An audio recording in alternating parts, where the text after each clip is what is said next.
Dans le chat que vous m'entendez bien et que vous me voyez bien. J'espère que vous avez passé un bel été. Vous êtes d'attaque pour cette rentrée. Ouais, super. Vous me voyez bien. Est-ce que vous pouvez juste me dire aussi si vous voyez bien le support que je fais défiler? On fait les tests un peu techniques et on démarre tout de suite. Allez, génial. Eh ben, c'est parfait.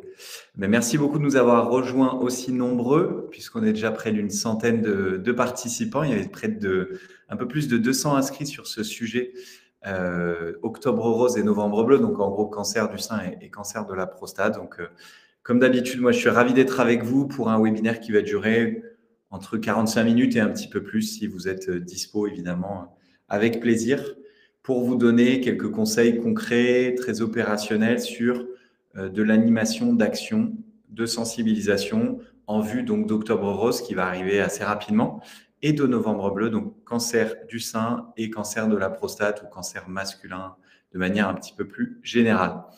Avant qu'on démarre, comme d'habitude pour celles et ceux qui ont l'habitude de participer à nos webinaires, je vais vous faire une petite enquête parce que j'aimerais bien un petit peu comprendre qui vous êtes, ce que vous recherchez aujourd'hui dans le cadre de ce webinaire.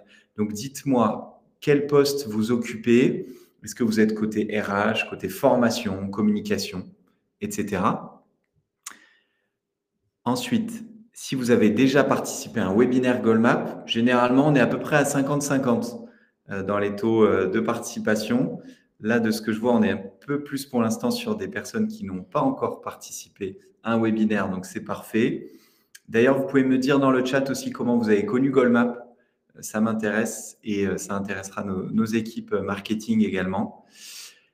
Troisième question, dans le cadre de ce webinaire, est-ce que vous êtes intéressé par Octobre Rose, juste par Novembre Bleu ou par les deux? Dites-moi, généralement, c'est vrai que les clients nous parlent souvent des deux en même temps, mais moi, ça m'intéresse de savoir si c'est plutôt l'un ou plutôt l'autre.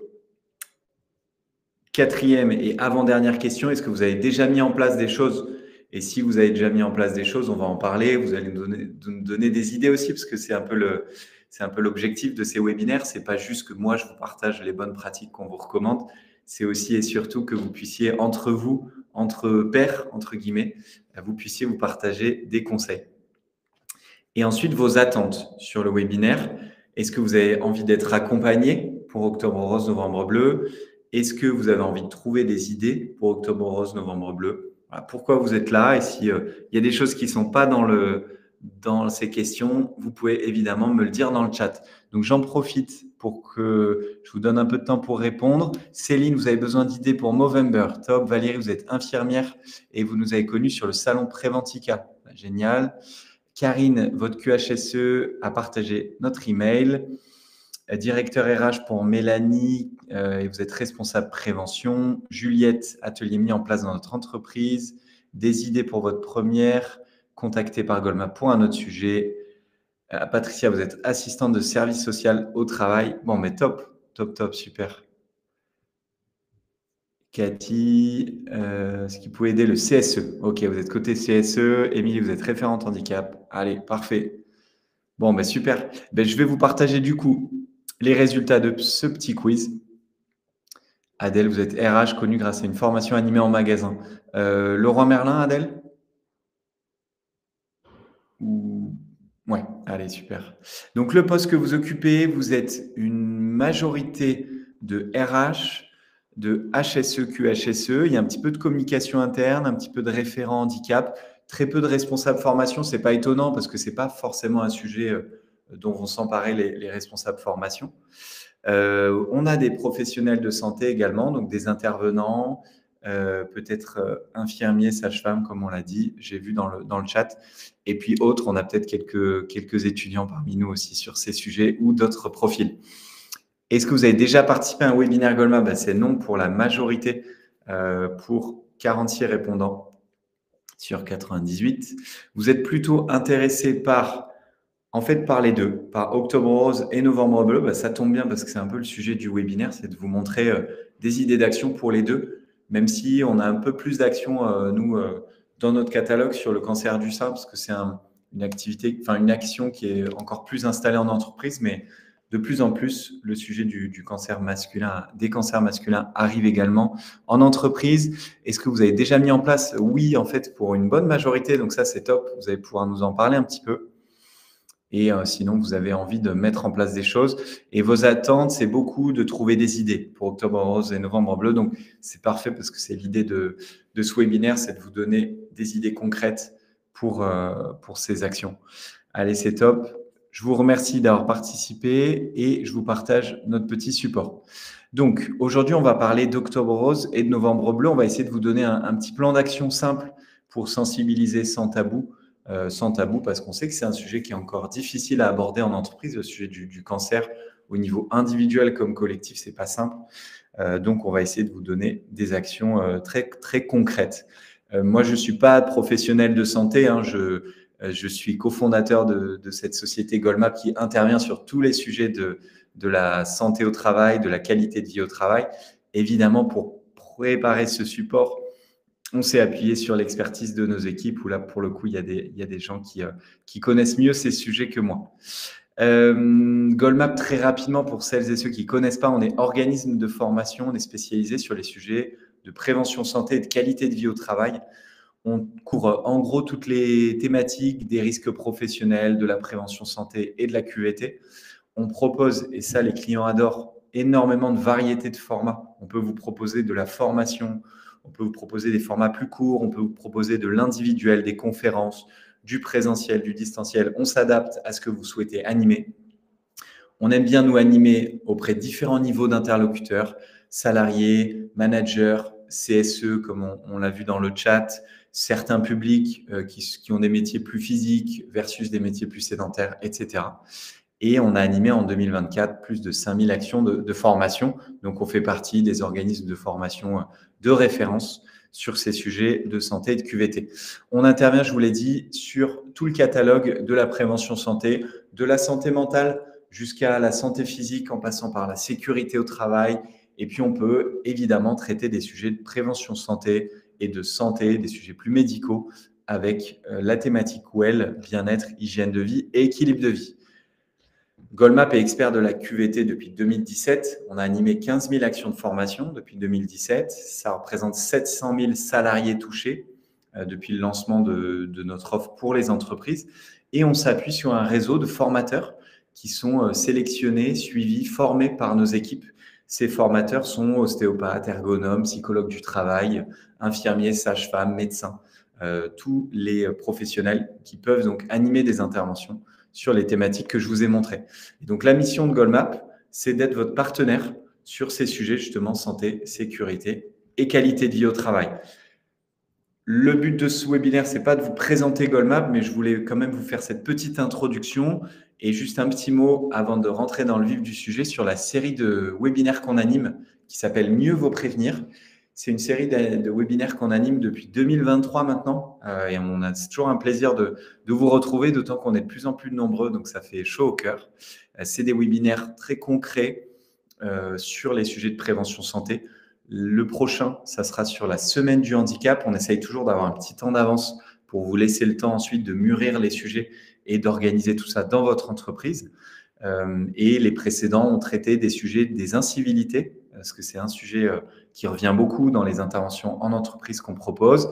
On a parlé également d'organisation de journées santé-sécurité, on a parlé d'éveil musculaire, on a parlé de risques psychosociaux. On essaye de couvrir un peu tous les sujets et à chaque fois de vous donner des conseils très pratiques. Le but, c'est pas juste de vous montrer ce qu'on fait sur ce sujet, c'est pas juste de vous présenter Goldmap, c'est à chaque fois de vous donner des idées très concrètes de mise en œuvre. Est-ce que c'est OK pour vous sur l'intro? Est-ce que c'est à peu près clair?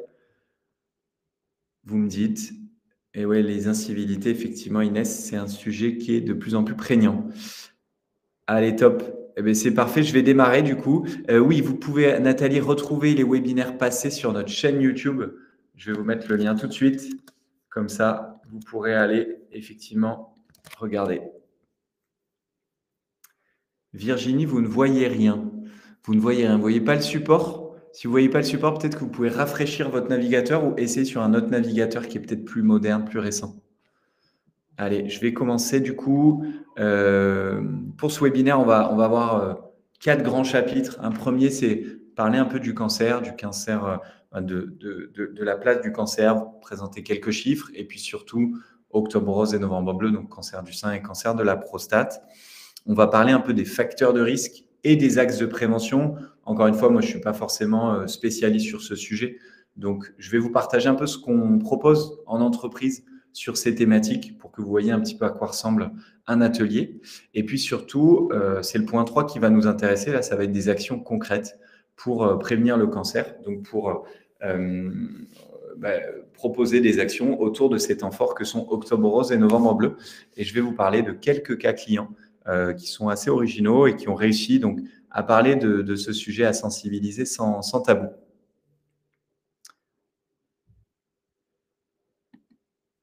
Alors, donc un petit quiz sur le cancer que je vous propose. On va passer 6 questions pour essayer d'évaluer vos connaissances. C'est ce qu'on appelle un quiz de positionnement. On a toujours un quiz d'introduction pendant nos interventions, webinaires ou interventions en entreprise. L'idée, c'est de comprendre un petit peu votre niveau de connaissance sur ce sujet.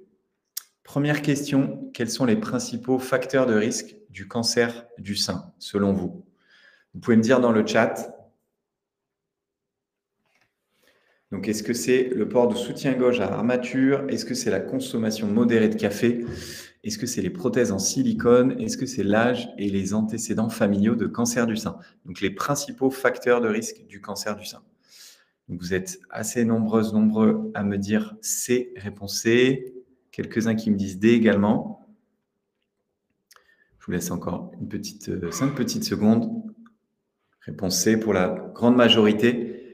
Et vous avez raison. Donc, c'est la Haute Autorité de Santé qui nous donne ce chiffre. Alors, c'est des chiffres qui datent un peu de 2014, mais c'est les plus récents qu'on ait trouvés là-dessus. Même si le cancer du sein, il peut toucher n'importe qui, l'âge, c'est le principal facteur de risque. Et effectivement, la probabilité de développer cette maladie va augmenter avec le temps. Et en plus, avoir des antécédents familiaux, notamment au premier degré, donc la mère et la sœur, peut indiquer une prédisposition génétique et donc va augmenter le risque. Donc les principaux facteurs de risque à retenir, c'est l'âge et les antécédents familiaux. Le cancer du sein existe aussi chez l'homme. Est-ce que c'est vrai ou faux? Donc A ou B, vrai ou faux? Une seule réponse. Ouais, vous me dites vrai pour la plupart, quelques-uns me disent faux. Ouais, bon, vous avez raison, hop, je passe à la slide suivante. C'est vrai, effectivement, c'est très rare, hein, ça représente 1% de l'ensemble des cancers du sein. Donc, à retenir, même si la très, très grande majorité des cancers du sein sont côté féminin. Troisième question, l'activité physique réduit le risque d'avoir un cancer du sein. Est-ce que c'est vrai ou faux? Pareil, on va vous donner les sources, évidemment, pour que ça soit le plus rigoureux scientifiquement possible. Vrai ou faux? Donc, pas mal de faux, pas mal de vrai. Je pense que c'est assez équilibré.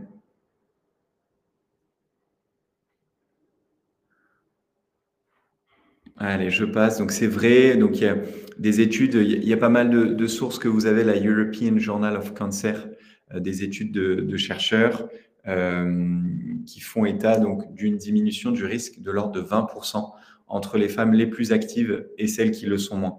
Et le risque de récidive également qui va baisser grâce à la pratique d'une activité physique régulière après un diagnostic de cancer du sein.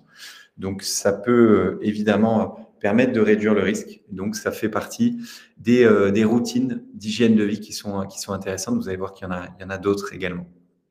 Quatrième question, quel est l'âge à partir duquel le risque de cancer de la prostate augmente significativement? Donc là, on passe côté masculin. Et pareil, hein, on sait que l'âge et les antécédents familiaux sont importants également. Donc, vous me dites BC 50-60. Ouais, c'est une majorité de 50-60. Magali, vous me dites 40. Je vous laisse encore un petit peu de temps pour répondre. Sandrine 40.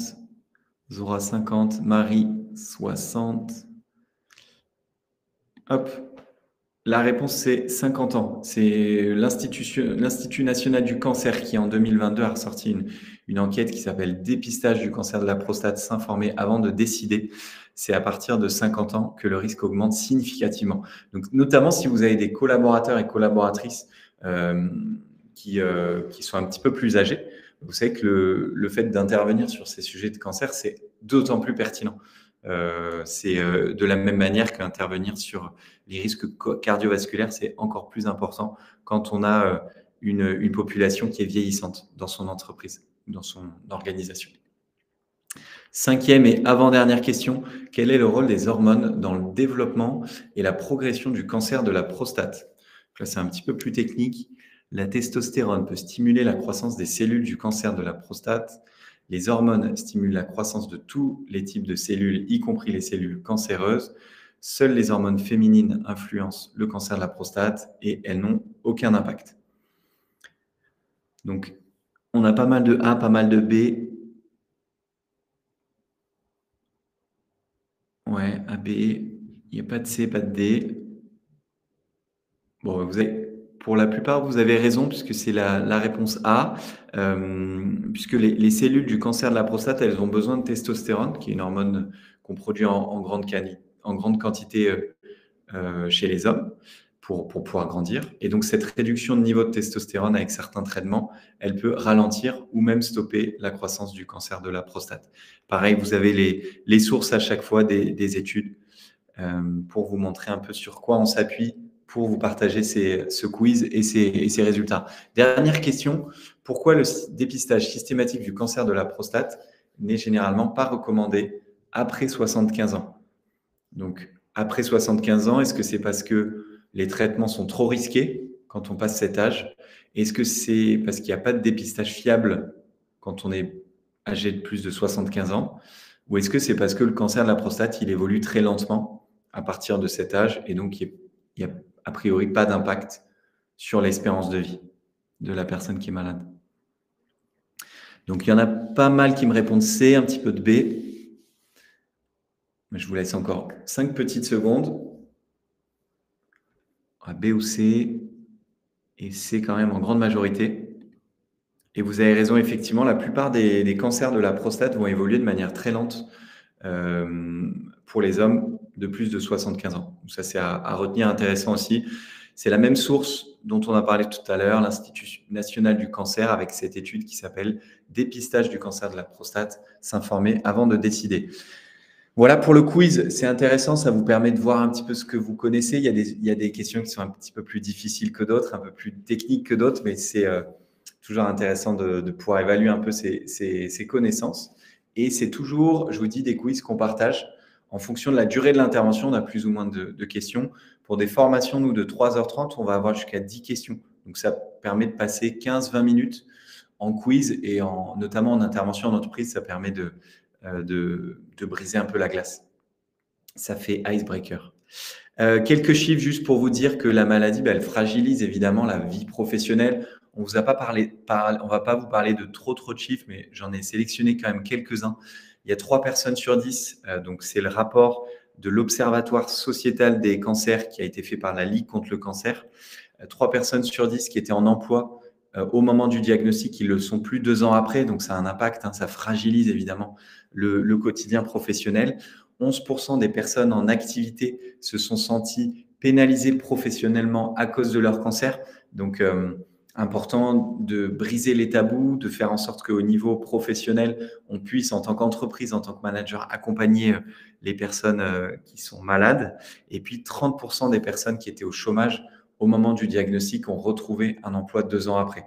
Donc, c'est difficile pour les personnes qui sont diagnostiquées d'un cancer du sein, de la prostate ou d'autres cancers, de se maintenir dans l'emploi et de revenir dans l'emploi. Donc, on sait que la maladie, elle va malheureusement fragiliser la vie professionnelle. Donc, on est tous responsables pour faire progresser ces chiffres-là. Le cancer, il impacte l'organisation globale de l'entreprise, évidemment. Il y a une étude, pareil, toujours la même étude de la Ligue contre le cancer. C'était près de la moitié des collègues jugent que l'absence du salarié malade a perturbé l'organisation de l'entreprise. et en particulier l'organisation de son service. Donc, il ne faut pas nier cette réalité-là. On sait que la maladie, elle fragilise la vie individuelle, la vie collective, la vie professionnelle. Et donc, il faut pouvoir s'emparer de ces sujets. Il faut pouvoir en parler et mettre en place des actions. Un dernier petit chiffre avant qu'on… Ah non, j'ai encore une ou deux slides de chiffres sur cancer du sein et cancer de la prostate. Un dernier chiffre global sur le cancer. Donc, c'est un sujet tabou en entreprise. Pareil, c'est la même étude de la Ligue contre le cancer. C'est un sujet tabou en entreprise pour 63% des salariés qui ont eu un cancer. Ils ne savent pas trop comment aborder le sujet. Parfois, ce n'est pas su et vu par les personnes autour d'elles. Et pour plus de la moitié des salariés qui n'ont pas été confrontés à la maladie, c'est un tabou également. Donc, ça veut dire qu'on a du travail à faire. Il y a du chemin à faire pour essayer de faire en sorte que le cancer ne soit plus un tabou en entreprise, de la même manière qu'on a réussi progressivement depuis les années 80 à parler du handicap, à parler de plein d'autres thématiques qui étaient un peu plus tabous. Dernier chiffre, et après j'arrête avec là, sur le cancer du sein. À vous de trouver le chiffre qui vous parle le plus. Moi, ce qui m'intéressait, c'était près de 80% des cancers du sein qui se développent après 50 ans. Il y a en gros 60 000 nouveaux cas par an en France de diagnostic de cancer du sein, donc c'est non négligeable. Heureusement, c'est un cancer du sein qui se traite de plus en plus. Il y a 12 000 décès par cancer du sein qui sont estimés en 2018, et donc un taux de survie net qui a largement progressé. Et pour les femmes diagnostiquées entre 2010 et 2015, le taux de survie net standardisé, c'est 9 sur 10, c'est 90% à 5 ans. Voilà, à vous de prendre un petit peu le chiffre qui vous intéresse le plus, mais voilà, on a essayé de vous en donner quelques-uns. Pareil pour la prostate, c'est rare avant 50 ans et ensuite l'incidence augmente progressivement avant l'âge. Ça représente un quart des cancers masculins. C'est pour ça que Movember, c'est sur les cancers masculins de manière générale, mais en particulier la prostate. 16% de chances de présenter ce cancer durant la vie. Ça, c'est énorme. C'est le chiffre qui m'interpelle le plus. Le troisième rang des décès par cancer chez l'homme, et c'est le premier cancer chez l'homme. Donc, c'est pour ça que c'est super important d'en parler. Et donc là, pareil, les sources, c'est Institut national du cancer, les chiffres qui datent de juillet 2023. On n'avait pas de chiffres plus récents. Quels sont les chiffres qui vous interpellent le plus? Est-ce que vous pouvez me dire dans le cancer du sein, ce que vous avez là comme chiffre, enfin, c'est celui qui vous parle le plus, celui dont vous allez parler avec vos collègues, celui dont vous allez parler avec votre mari, votre femme, vos enfants, vos parents, en sortant de ce webinaire, en sortant de cette journée. Dites-moi, taux de survie, ouais, 90%. Donc plutôt positif du coup? Ouais. Les 60 000 nouveaux cas par an, ouais, c'est vrai que c'est 80%. Cancer du sein qui se développe après 5 ans. L'âge moyen de diagnostic, vous l'auriez, Salomé, vous auriez dit plus tôt. Nombre de décès, Clémence, qui semble encore énorme. Bah ouais, effectivement. Le nombre de cas par an, Valérie. Donc, après, il y a beaucoup plus de dépistage qu'avant. Donc, probablement que le nombre de cas aussi augmente, effectivement. Le taux de survie, c'est une façon positive d'encourager au dépistage. Ouais, vous avez raison, Nathalie. 61 000. Alors, sur cancer du sein, on est à peu près d'accord. Et sur prostate, qu'est-ce qui vous marque? Qu'est-ce qui vous interpelle? Et sur quoi? Quel est le chiffre dont vous vous souviendrez après ce webinaire? Parce que vous n'allez pas vous souvenir malheureusement de tous les chiffres, forcément. Premier cancer chez l'homme, ouais. Troisième rang des décès pour Cindy. Ouais, Patricia également. Un quart. Ouais, un quart pour Astrid. Premier cancer pour Inès aussi. OK. Ouais, c'est surtout cette donnée-là qui vous a marqué. Et c'est vrai que c'est facile de le retenir et du coup, on va pouvoir en parler autour de nous. Allez, super. Juste un petit mot sur les mouvements Octobre Rose. On ne va pas vous faire l'histoire des mouvements, mais juste pour vous expliquer un peu d'où ça vient et quels sont les objectifs. Donc, Octobre Rose, c'est en France depuis 1994. Ça a été inspiré d'une campagne américaine qui a été lancée dans les années 80. L'impact super fort, en fait, il y a des mobilisations dans énormément de pays, près de 100 pays. Il y a des événements partout, de plus en plus chaque année. énormément de courses solidaires. Je pense que vous connaissez ces courses pour Octobre Rose. Il y a une course notamment à Paris qui s'appelle Odyssea. Je pense qu'on a pas mal de gens qui participent. Il y a des collectes aussi, il y a des ateliers de dépistage, évidemment. Il y a énormément de choses qui sont animées en entreprise comme dans la vie publique en général. Le symbole, c'est le ruban rose que vous avez un petit peu partout, qui est l'emblème universel de la lutte contre le cancer du sein. Et donc, c'est une initiative qui est très visible dans les médias. Il y a beaucoup d'hommes politiques aussi, femmes politiques qui vont avoir ce petit ruban, en entreprise aussi, dans les médias, pas mal de journalistes. Donc, le but, c'est de le faire en sorte que ça soit très visible partout dans l'espace public, dans les entreprises et dans les médias. Et donc, l'objectif, vous l'avez compris, c'est de sensibiliser au cancer du sein, qui est le premier cancer chez la femme. C'est de financer la recherche et d'améliorer le dépistage et d'accompagner les patientes. C'est OK pour vous sur le mouvement Octobre Rose? C'est assez simple et rapide, mais je voulais juste vous en parler, vous donner l'historique. Et Movember, alors est-ce que c'est aussi connu pour vous? Donc Movember, ça vient d'Australie et c'est né en fait d'un défi entre amis. C'est on se fait pousser la moustache en novembre pour sensibiliser, pour attirer l'attention sur la santé masculine. Donc santé masculine, c'est le cancer de la prostate. On l'a vu que c'était le premier cancer, mais c'est aussi plein d'autres maladies masculines qui existent. C'était plutôt la moustache que la barbe, Marie-Cécile, je crois, historiquement. Et après, peut-être que maintenant, certains viennent avec la barbe. Donc, pareil, c'est présent dans pas mal de pays. C'est peut-être un mouvement qui est un petit peu moins connu qu'Octobre Rose, mais il y a énormément de projets qui ont été financés. Donc, la moustache qui est devenue l'emblème national de Movember. Et c'est surtout ludique pour lever les tabous et pour promouvoir la prévention. Il y a notamment pas mal de sportifs qui l'utilisent, beaucoup de joueurs de rugby, beaucoup de joueurs de foot également. Donc, toujours pour attirer l'attention sur la santé masculine. Pas de souci, Valérie, vous aurez le replay, hein, il n'y a pas de problème. Movember, Johanna, difficile de trouver des informations pour sensibiliser les salariés. Oh, effectivement, il y a peut-être un peu moins de documents disponibles en ligne, d'affiches, de conseils, effectivement. Ça, vous pouvez peut-être travailler avec des prestataires sur ces sujets. Peut-être qu'il y a des associations aussi qui proposent ce genre de prestations. Pourquoi se lancer sur ces sujets Octobre Rose, Novembre Bleu quand on est une entreprise? Il y a plein de raisons qu'on a identifiées, nous. D'abord, c'est d'affirmer sa responsabilité sociétale en tant qu'entreprise, c'est la fameuse RSE. Ensuite, c'est de sensibiliser au dépistage, parce qu'on l'a vu, le cancer du sein et le cancer de la prostate, c'est des cancers qui sont de plus en plus fréquents. Donc, c'est important en tant qu'employeur de pouvoir en parler. On l'a vu, libérer la parole autour de ces sujets. On était un peu plus d'un salarié sur deux, soit qui avait été diagnostiqué, soit non diagnostiqué, qui considérait que c'était tabou d'en parler en entreprise. Ensuite, ça peut être fédérer ces équipes autour d'un projet solidaire, original, commun. Souvent, je vous ai parlé de ces courses solidaires comme Odyssea, c'est intéressant. Et puis ensuite, c'est important, en tant qu'employeur, de faire connaître les dispositifs de retour à l'emploi après un cancer.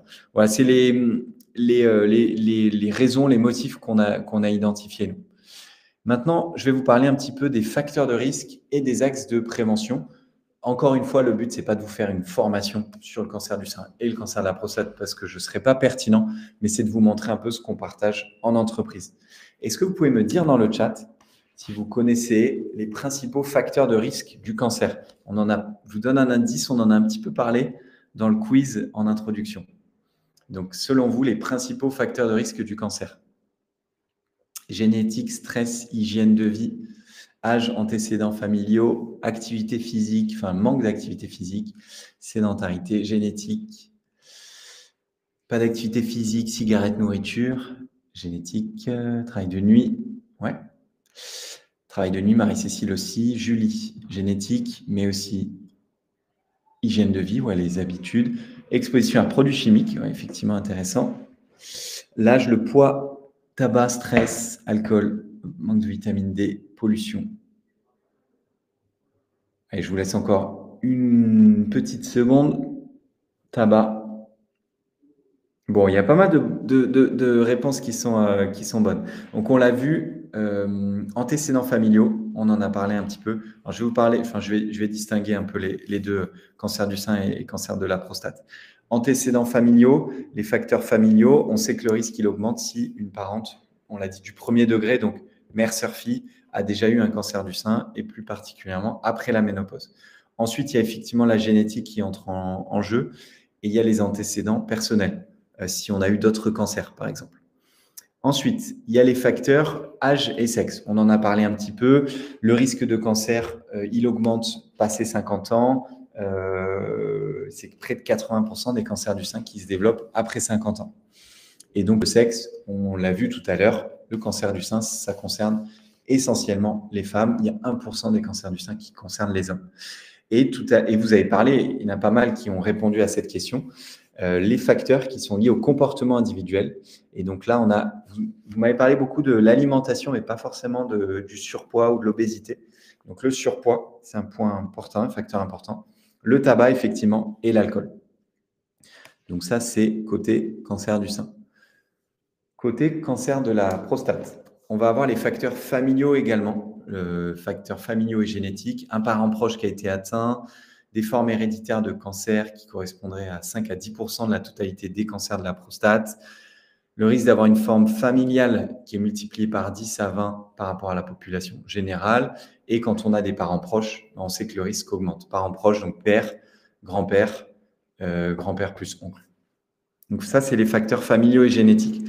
Ensuite, les facteurs environnementaux sur lesquels on peut travailler. Vous en avez parlé un petit peu, la surexposition aux pesticides. Vous avez parlé risque chimique et en particulier un pesticide qui s'appelle le chlordécone ou chlordécone.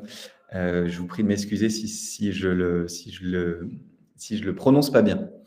Les origines africaines et antillaises, et l'âge et le sexe, donc on l'a vu tout à l'heure, les incidences qui augmentent à partir de 55 ans. Et pour le coup, cancer de la prostate, on sait que ça concerne exclusivement les hommes. Donc ça, c'est pour source, on s'est appuyé sur la Haute Autorité de Santé. Hop. Voilà un petit peu pour les facteurs cancer du sein et cancer de la prostate. Alors Clarine, je ne saurais pas forcément répondre à cette question. Je me note votre question, est-ce qu'il y a des facteurs de risque qui sont plus importants que d'autres? Je ne sais pas si ça a été prouvé et si on réussit à les classer. Je me note votre question et je reviendrai vers vous. Je vais la poser aux personnes chez nous qui sauraient y répondre. Je ne veux pas vous dire de bêtises. Hop, je me note la question. Et pareil, Salomé, sur l'origine impact, pareil, je veux pas vous dire de bêtises non plus, donc je vais aller chercher là-dessus avec mes collègues. Pas de souci, avec plaisir. Donc, petite question pour vous, vous pouvez pareil me dire dans le chat, quelles sont selon vous les clés pour prévenir le cancer? Est-ce que vous pouvez me dire? Donc, on a vu, notamment sur la partie environnement et habitude de vie, hygiène de vie, dépistage, ouais. Le sport, l'hygiène de vie, autopalpation, donc en gros, ouais, dépistage ou effectivement autopalpation. Dépistage à 50 ans, campagne d'affichage, ouais, la sensibilisation, soigner ses comportements individuels, donc on va dire tout ce qui est hygiène de vie, activité physique, hygiène de vie, sport, méditation, hygiène de vie, dépistage, sport, alimentation anti-inflammatoire. Ok. Bon, vous avez quand même, pour la grande majorité, vous avez raison, effectivement. On considère, donc ça c'est le Fonds mondial de recherche contre le cancer, qui nous dit qu'environ un tiers des cancers, ils pourraient être évités si on modifiait notre alimentation. Donc on le sait, pour une alimentation qui est moins transformée, pour une alimentation qui est moins riche en sucre et en sel, qui est moins grasse, pour une alimentation tout simplement qui est plus équilibrée et qui contient beaucoup plus de fruits et de légumes qu'on consomme pas suffisamment. Ensuite, on peut aussi réduire le risque de cancer si on augmente le niveau d'activité physique. Et ça, c'est pas juste le sport, c'est pas juste de faire du sport 1, 2, 3 fois par semaine, c'est d'être plus actif au quotidien. Là, moi, j'aurais passé 1 heure de webinaire assis. Il faut absolument que je puisse me lever ensuite régulièrement pour passer des appels, pour aller me balader pendant ma pause déjeuner ou en tout cas être plus actif au quotidien pour casser cette position sédentaire prolongée qui fait des ravages en fait en termes de santé et de bien-être. On dit l'expression, c'est sitting is the new smoking. Cathy, effectivement, l'État n'a-t-il pas un rôle à jouer auprès de lobbyistes agroalimentaires? Ce n'est pas forcément L'objet de ce webinaire, et on n'aura pas d'opinion nous politique là-dessus, mais effectivement, modifier l'alimentation, ça passe par interdire probablement certaines choses, interdire certains comportements et certains produits. Et ensuite, maintenir un poids optimal. Et en fait, maintenir un poids optimal, ça peut être le résultat des comportements alimentaires et des comportements et de l'hygiène de vie qu'on a sur l'activité physique. Changer certaines mauvaises habitudes alimentaires qu'on a toutes et tous, et puis être un peu plus actif au quotidien, ça va permettre a priori de maintenir un poids qui est optimal.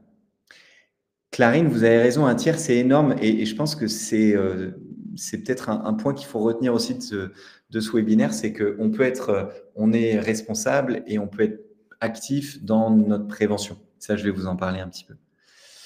L'hygiène de vie, donc, c'est la clé, et c'est une des clés pour la prévention du cancer, quel qu'il soit. L'alcool, on en a parlé, hein, une consommation qui est régulière augmente les risques de cancer du sein. Le tabac, sur le cancer du sein, pareil, il y a près de 3000 cas de cancer du sein qui sont attribuables au tabagisme chez les femmes de 30 ans et plus. Donc là, la source est Amélie, donc la sécurité sociale. La nutrition, une alimentation qui est déséquilibrée, donc on en a parlé, qui est faible en fruits et légumes, où on a énormément une consommation élevée de viande rouge, de viande transformée, etc. Ça va augmenter le risque de cancer du sein et le manque d'activité physique. Donc ça, on l'a vu, alcool, tabac, nutrition, comportement alimentaire déséquilibré et manque d'activité physique, c'est le cocktail explosif pour des risques de cancer qui sont plus importants. Est-ce que ça vous va là-dessus, sur les facteurs de risque, sur les axes de prévention? Ça ne se veut pas exhaustif. Et si vous participez un jour à nos ateliers, vous apprendrez encore plus de choses, j'espère. Mais voilà, c'est juste pour vous sensibiliser un petit peu et que vous puissiez aussi prendre le relais dans vos équipes pour justement partager un peu les quelques infos qui vous ont marqué. Super, Cathy, si vous apprenez des choses, c'est l'objectif. Allez, on va rentrer dans peut-être la partie la plus importante, c'est les actions concrètes pour agir contre le cancer. On sait c'est difficile d'aborder le sujet du cancer en entreprise parce qu'il y a des préjugés, parce qu'il y a des idées reçues, parce qu'on est souvent maladroit pour évoquer ce sujet en entreprise, même si on veut le faire de la manière la plus bienveillante possible. On a peur de franchir une frontière qui est très personnelle, hein, et on se dit, est-ce que c'est mon rôle en tant que manager, en tant que collègue, en tant que RH, etc. Et on a parfois une prise de conscience trop limitée sur les facteurs de risque, un manque de connaissances aussi, c'est normal, c'est des sujets complexes, et un manque d'outils pour sensibiliser sans dramatiser. Vous en avez parlé un petit peu dans le chat tout à l'heure. On n'a pas forcément les affiches, on n'a pas forcément des livrets qu'on peut partager. Donc, c'est difficile d'en parler. Et nous, ce qu'on va vous proposer, c'est des petites actions un petit peu concrètes. Donc, la première, c'est d'essayer de créer un environnement de travail et des conditions de travail qui sont propices. Donc, on va promouvoir des conditions dans lesquelles le travail rime avec santé. Le travail peut être constructeur de santé. Donc là, ça veut dire quoi? Ça veut dire offrir des conditions de travail qui sont saines pour préserver la santé globale des salariés. On va dire que c'est la base. Comment est-ce qu'on fait? Là-dessus, on va essayer de se prévenir et de se protéger contre le risque chimique. On en a parlé.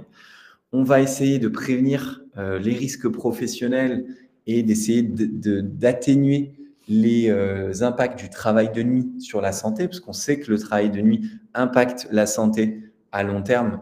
Donc, les travailleurs de nuit vont avoir des risques de maladies cardiovasculaires, des risques de cancer qui sont plus importants. Donc, il faut prendre conscience de ça et adapter son management et en tout cas essayer d'utiliser ces informations en entreprise. Et puis, on va avoir le port des équipements de protection individuelle. Ça, c'est pareil, c'est un peu la base, mais on doit se protéger efficacement contre les risques. Donc là, on va dire que c'est réduire les risques professionnels qui ont potentiellement un impact sur le cancer. Le deuxième, c'est d'améliorer l'accompagnement des salariés qui sont touchés par un cancer. Parce qu'on l'a vu, ils osent souvent pas en parler, on n'est parfois même pas au courant. Donc, il faut maintenir un lien avec le salarié absent. On peut le tenir au courant de l'actualité, des évolutions de l'entreprise. Alors, il ne faut pas le faire tous les jours, évidemment, il faut le laisser dans son arrêt de longue durée, mais ça peut lui permettre de conserver un sentiment d'appartenance. Je pense que c'est important. Ensuite, on va informer, sensibiliser le salarié sur l'intérêt de la visite de pré-reprise. Donc, avant de revenir, On fait une visite pour exprimer un peu ses attentes, pour, le cas échéant, partager un peu le nouveau projet professionnel. Sensibiliser et informer les acteurs de l'organisation qui sont concernés sur les effets des pathologies cancéreuses et leurs conséquences au travail. Ça peut être sensibiliser les managers, ça peut être sensibiliser les RH, former le CSE, etc. Et puis accompagner les managers dans la gestion du collectif. Ça, c'est super important qu'un manager qui est touché par ces sujets, il puisse être accompagné, notamment par les équipes RH, par la direction, sur ce qu'on peut partager, sur comment est-ce qu'on s'adapte, comment est-ce qu'on adapte le travail et l'organisation à ces personnes qui ont vécu un cancer ou qui ont un cancer actuellement. Donc ça, c'est important. Donc là, l'idée, c'est de faire en sorte que l'entreprise, elle demeure un espace de travail inclusif et ouvert, ou en tout cas qui nie pas cette réalité que le risque de cancer est important, et peut-être qu'il existe en entreprise pour essayer d'aligner un peu les bonnes pratiques. Donc là, sur ça, nous, on a pas mal de formations, de sensibilisation. Il y a la formation qui s'appelle Retour gagnant, qui est assez importante quand on réaccueille un salarié après une absence de longue durée. C'est important de le faire en bonne et due forme avec ces entretiens de pré-reprise, etc. Et vous avez des formations sur l'emploi de collaborateurs en situation de handicap. Troisième conseil, c'est de sécuriser les parcours professionnels pendant et après le cancer. Donc là, c'est essayer de revoir un peu ses pratiques RH et réaliser un suivi personnalisé du salarié et du collectif de travail auquel il appartient. Donc là, on va essayer d'adopter des actions face à ces situations de cancer pendant la phase de maladie et après la reprise du travail. On va essayer de prendre en compte l'impact de la maladie sur les trajectoires professionnelles, évidemment. Et on va essayer d'évaluer et de valoriser les savoirs qui sont développés par le salarié lors de sa reprise du travail. Donc là, c'est plus une question de parcours professionnel qui va être important. Quatrième point, qui est peut-être le point le plus important de notre webinaire, c'est sensibiliser vos équipes sur la prévention du cancer. Donc là, on va parler un peu Octobre Rose et Novembre Bleu en particulier. Nous, on a plusieurs formats et on vous recommande plusieurs formats que vous pouvez aussi animer de votre côté en entreprise pour parler de ces sujets, cancer du sein et cancer de la prostate. Le premier format, c'est un format qu'on appelle conférence. Chez nous, il est animé par des professionnels de santé et le but, c'est d'essayer de sensibiliser un peu tout le monde dans votre équipe en présentiel ou en distanciel au dépistage. Le deuxième format qu'on aime bien, c'est un format très interactif avec des jeux de sensibilisation pour essayer d'apprendre, mais en jouant, d'apprendre de manière conviviale, d'essayer de combattre les idées reçues de manière ludique. Je vais vous en parler un petit peu. Et ensuite, un dernier format qu'on vous recommande, c'est l'individuel, notamment sur le cancer du sein. Pourquoi? Parce que l'individuel, ça va être le plus efficace pour essayer de dépister au maximum et pour bénéficier évidemment de conseils personnalisés d'un professionnel de santé. Donc, si vous avez une collaboratrice qui a participé à une de vos interventions sur le cancer du sein et qui ensuite, en plus, va pouvoir participer à un entretien individuel, un dépistage de 30 minutes, c'est super, super intéressant. Johanna, est-ce que c'est touchy? C'est une très bonne question. Alors nous, on ne propose pas le dépistage sur le cancer de la prostate. Pour le coup, on considère que c'est encore touchy, que les hommes ne sont pas encore prêts à ce dépistage en entreprise. En revanche, de plus en plus, vous avez des entreprises qui proposent ce dépistage individuel et libre aux femmes de participer ou pas. Mais c'est souvent très, très apprécié. Et on a des retours de satisfaction qui sont excellents parce qu'on a des femmes qui nous disent tiens, ça faisait longtemps que je n'étais pas allée voir ma gynéco, que je n'avais pas fait ce dépistage et ça m'a motivé à être un peu plus proactive sur ces sujets de santé et de cancer du sein et d'hygiène de vie en général. Donc, vous avez raison, c'est très personnel, mais ça peut être intéressant et c'est apprécié. Nathalie, vous êtes mal à l'aise. Alors, vous avez raison de se substituer d'une façon ou d'une autre aux professionnels de santé. Pourquoi pas, dans ce cas-là, si vous avez un petit peu de budget, faire appel à ces professionnels de santé. Vous avez des interventions qui ne vont pas coûter très cher et qui vont permettre d'avoir une rigueur scientifique dans l'intervention qui est animée. Donc, ça peut être intéressant. Il y a pas mal de conférences et de sensibilisation. Nous, dans notre catalogue, je vais vous donner quelques idées très concrètes. Et après, il y a plein d'autres prestataires, évidemment, qui proposent des sujets là-dessus. Donc, moi, je vais vous parler un peu de ce que nous, on propose. On a un atelier qui est assez généraliste qui s'appelle « Comprendre, dépister et prévenir le cancer du sein ». Donc là, c'est assez généraliste. On partage des chiffres, des définitions, des bonnes habitudes, les facteurs de risque dont on a parlé et plein d'actions concrètes qu'on peut mettre en place pour essayer de prévenir le cancer, essayer de motiver à se dépister le plus rapidement possible. Vous avez ça sur le cancer du sein, vous avez la même chose sur la prostate. Quand est-ce qu'on fait ça? Généralement, dans le cadre d'Octobre Rose et de Novembre Bleu, typiquement sur une conférence ou un webinaire, où on va vouloir pendant 1 heure partager un maximum de conseils, d'informations pratiques pour essayer de sensibiliser un maximum de collaborateurs. Ensuite, on va avoir un format un peu plus original, qui est un format qui s'appelle Patient Expert. Ça s'appelle Vivre et travailler avec un cancer, parole de patient expert. Et donc là, on va avoir des intervenants chez nous qui ont eu un cancer du sein ou un cancer de la prostate et qui vont pouvoir témoigner. Donc c'est super intéressant parce que c'est un témoignage très individuel et donc en tant que participant, souvent on se projette encore plus facilement. Un autre format qu'on aime bien, c'est un autre atelier qu'on aime bien, c'est de faire un petit peu un pas de côté et surtout de parler de l'hygiène de vie. Et donc vous voyez qu'on a une intervention qui s'appelle alimentation saine et cancer, ou une intervention qui s'appelle sédentarité, activité physique et cancer. Donc là, plutôt que de parler juste du cancer, on va parler du lien qui existe entre l'activité physique et le cancer. Donc on va essayer de motiver le collaborateur, la collaboratrice à être plus actif au quotidien. Et on va essayer de lui donner surtout des bonnes pratiques pour être plus actif au quotidien. Donc, plein de formats qui existent qui sont assez différents. Un autre format que j'aime bien, c'est les jeux de sensibilisation. Donc ça se fait plutôt en petits groupes. Je vous le recommande plutôt en petits groupes. C'est 10, 15 personnes pendant 1h30 généralement. Et on va avoir des ateliers très ludiques pour essayer de sensibiliser en jouant. Super intéressant. Et donc, le dernier format qu'on propose uniquement sur le cancer du sein, c'est la partie individuelle, les consultations individuelles de prévention du cancer du sein. C'est assez simple. Vous avez généralement une sage-femme, un infirmier, une infirmière qui intervient en entreprise dans un lieu qui est calme, qui est à l'abri des regards, évidemment, qui est isolé. L'entretien individuel dure 30 minutes et vous allez passer 14 personnes en gros, ou 15 personnes ou un petit peu moins sur la fin de la journée. Donc, vous pouvez quand même toucher pas mal de femmes qui sont volontaires sur ces différentes interventions. Voilà un petit peu les idées, nous, les actions qu'on propose dans notre catalogue. À chaque fois qu'on intervient, nous, on propose des livrets pédagogiques sur le cancer du sein que vous avez à l'écran, sur le cancer de la prostate. On a de très belles affiches aussi qui sont assez rigolotes, qui sont assez sympas, assez ludiques aussi sur le cancer du sein et le cancer de la prostate.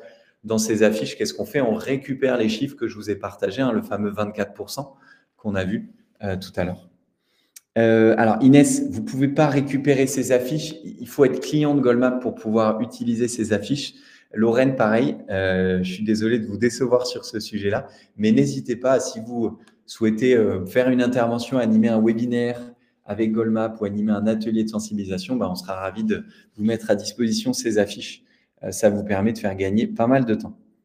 Et je vous mettrai mon adresse mail à la fin. Voilà un petit peu pour les différents ateliers de sensibilisation qu'on propose. Alors, ce n'est pas les seules actions qu'on vous recommande. Il y a plein d'autres actions que je vous recommande pour sensibiliser de manière originale sur le cancer du sein. Il y en a un que j'aime bien, c'est participer à une course solidaire. Il y a plein de clients qui le font avec la Ligue contre le cancer, qui le font avec Odyssea, etc. Ça, d'ailleurs, vous pouvez me dire dans le chat si c'est des choses… Ah, Inès, vous êtes client de Goldmap, mais pas pour cette opération. OK, on va pouvoir négocier alors, Inès, pas de souci. Vous pouvez m'envoyer un mail ou m'écrire. Est-ce qu'il y en a qui vont participer à des courses solidaires? Dites-moi dans le chat. Et laquelle dans ce cas-là? Est-ce que c'est Odyssea ou est-ce que c'est une autre? Odyssea à Nantes, top. On a travaillé avec Rose Up, Nathalie, l'année dernière, c'était assez émouvant, super. L'appli, OK. Marche Rose, ouais. Odyssea à Brest, ouais, Odyssea, ça cartonne, c'est partout en France. Les Mulhousiennes, super. Pas grand monde volontaire. Bon, il faut continuer à communiquer dans son équipe. Appli comptage de pas, ouais, OK. Avec plein d'applis maintenant qui sont dispo là-dessus.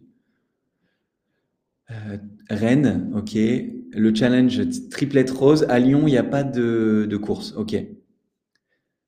Bordeaux, OK.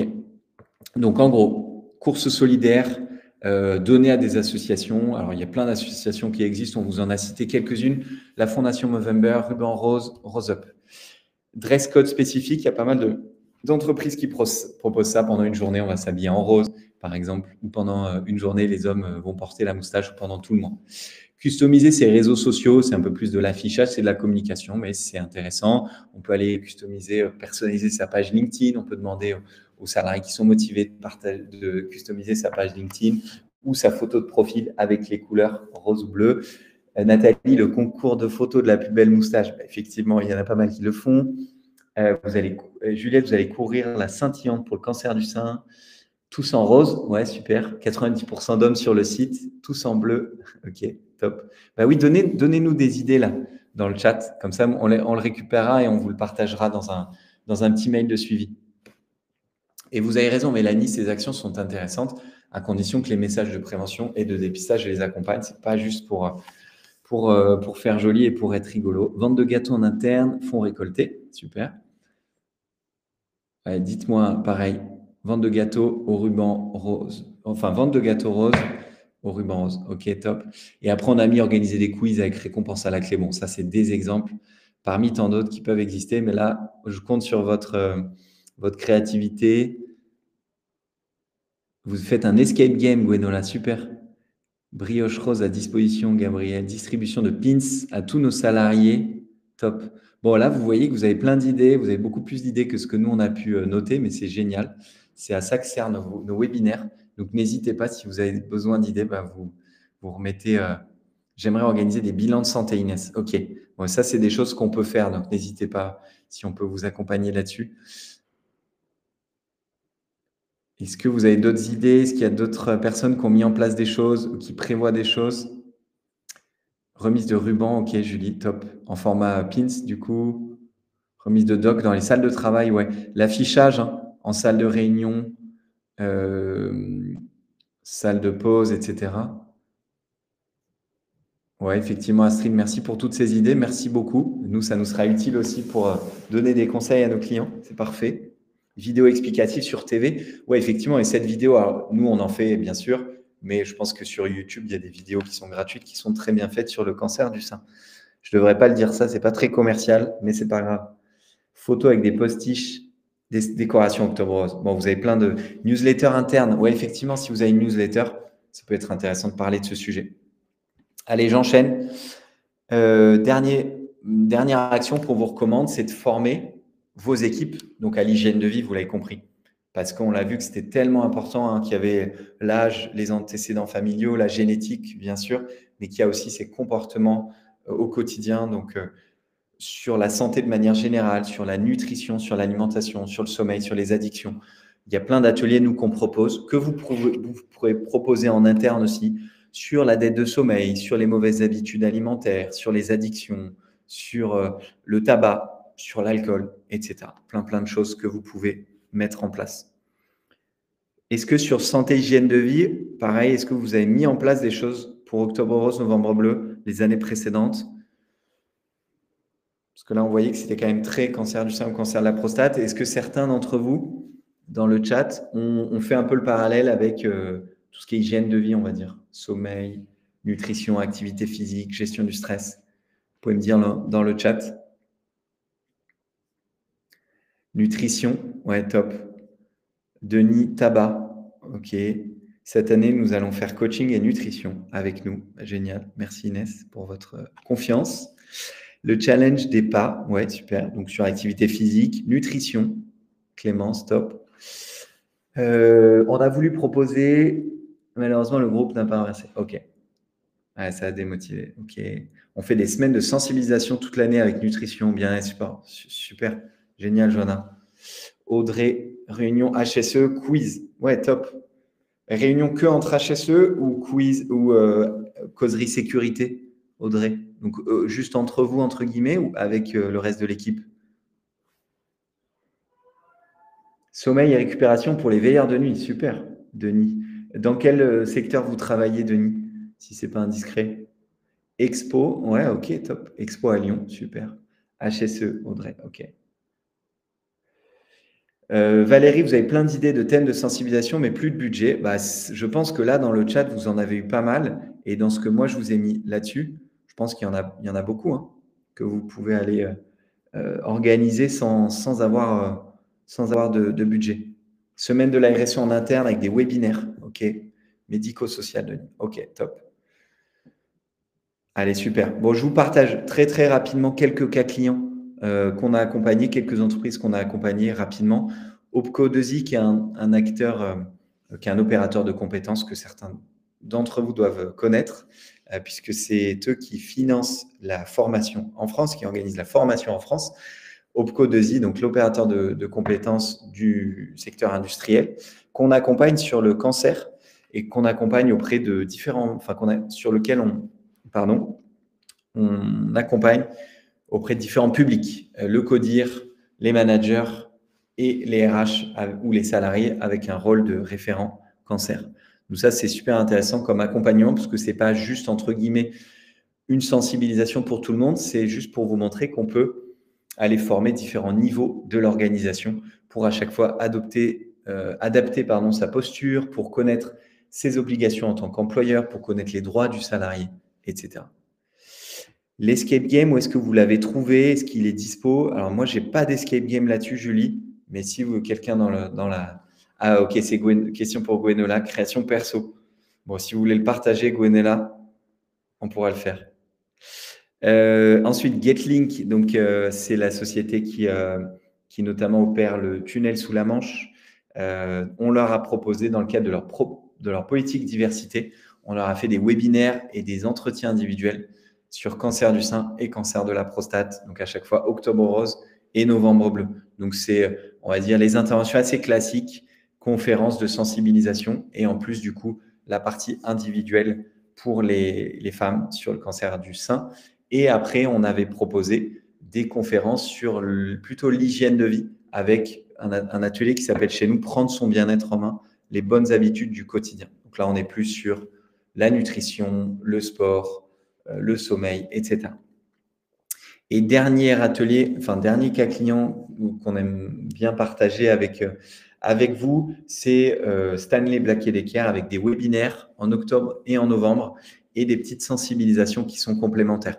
Là, c'est intéressant parce qu'on peut faire du présentiel comme du distanciel. Donc, on peut à chaque fois jongler avec les modalités qui vous intéressent, le budget dont vous disposez pour essayer de construire l'offre la plus pertinente. Ça, c'est des exemples d'accompagnement. Vous allez avoir une journée sur du dépistage, par exemple, et en parallèle des conférences, des choses comme ça. Voilà, j'en ai terminé pour ce webinaire. Pourquoi est-ce que vous devez choisir Goldmap pour vos formations et ateliers, à condition que vous ayez un petit peu de budget, évidemment, et si vous avez envie de travailler avec un prestataire externe, n'hésitez pas parce que, vous l'avez vu, nous, notre rôle, c'est plutôt de vous donner des conseils pratiques, d'essayer de vous aider à communiquer sur ces sujets, d'essayer de vous aider à intégrer une culture de prévention santé au quotidien. Vous avez vu qu'on a un catalogue assez complet, alors évidemment sur le cancer, mais sur d'autres sujets. On a en plus des contenus clés en main qui sont géniaux, honnêtement, que notre équipe pédagogique prépare, les livrets, les affiches, les vidéos. On a des trucs super et on prépare, notamment sur le cancer du sein, une super vidéo de sensibilisation. Et on a en plus des enquêtes de satisfaction pour s'assurer, quand vous avez dépensé un peu d'argent, que ça a plu à vos équipes, à vos collaborateurs. Dernier petit mot avant de partir, et je vous remercie pour les mots sympas dans le chat. On a un super livre blanc qui s'appelle « Pourquoi et comment agir en entreprise pour la prévention des cancers ». Je vais vous mettre le lien. Hop. Je vais vous mettre le lien parce que vous y retrouverez un peu les bonnes pratiques sur octobre rose et novembre bleu. Je vous mets le lien de téléchargement. Tac, tout de suite ici. Vous allez voir que c'est un livre blanc assez court, très pratique. Le but, ce n'est pas de tourner autour du pot, c'est vraiment de vous donner des conseils d'action de sensibilisation. Donc ça, c'est le livre blanc. Ensuite, ce que je vous propose, c'est de vous inscrire, si vous le souhaitez, évidemment, et si le sujet du handicap vous intéresse, vous pouvez vous inscrire au prochain webinaire sur le handicap, donc semaine du handicap, je vous le mets ici. Donc pareil, on fera un webinaire d'1 heure hyper simple, très rapide sur le sujet, avec des conseils très concrets pour la SEPH. Donc SEPH, c'est 17 novembre, je crois, il me semble. Et dernier lien que je voulais vous partager. Non, avant-dernier, pardon. La chaîne YouTube, vous pouvez retrouver les replays Donc, je vous disais, on a fait incivilité, gestion du stress, RPS, éveil musculaire, etc. Et après, un dernier lien, et après j'arrête, c'est le lien vers notre catalogue, avec tout notre catalogue au complet. Il y a une petite barre de recherche, donc si vous ne retrouvez pas ce qui vous intéresse, vous pouvez chercher dans la recherche, vous pouvez filtrer par thématique, par format d'intervention, par public. Donc c'est hyper bien fait le catalogue et vous pourrez probablement retrouver des ateliers qu'on peut animer pour vous. Voilà, j'espère que ça vous a plu, j'espère que ça a été utile au maximum. Je vous remercie d'avoir passé du temps et peut-être je reste dispo s'il y a encore quelques questions. Vous n'hésitez pas, évidemment. Je vous mets le lien aussi, mon adresse mail, arthur@goldmap. N'hésitez pas. Si vous avez des questions, si vous voulez mettre en place des choses, vous avez aussi vos contacts commerciaux en direct et vous avez mon numéro de téléphone. Pareil, n'hésitez pas. Merci beaucoup à vous, avec plaisir. Merci à vous d'avoir partagé aussi pas mal de conseils, de bonnes pratiques. Merci Nathalie, merci Marie-Cécile, Clémence. Je suis ravi que ça vous ait plu, que ça soit intéressant et puis j'espère que vous allez pouvoir déployer des choses en entreprise pour vos équipes sur ce sujet du cancer ou sur tous les sujets de prévention santé. Je pense que ça vaut le coup. Allez, merci beaucoup. Le replay il sera accessible sur la chaîne YouTube dans l'après-midi ou dès demain. Donc, si vous avez raté un petit moment ou si vous voulez revoir, vous pourrez le revoir sur la chaîne. Je vous remercie pour votre temps. C'est tous les types de handicap, Audrey. Allez, je vous remercie et je vous souhaite une très belle journée et je vous dis à très bientôt. Et encore une fois, n'hésitez pas à m'envoyer un mail ou à m'appeler. On sera dispo. Merci beaucoup et à bientôt. Au revoir.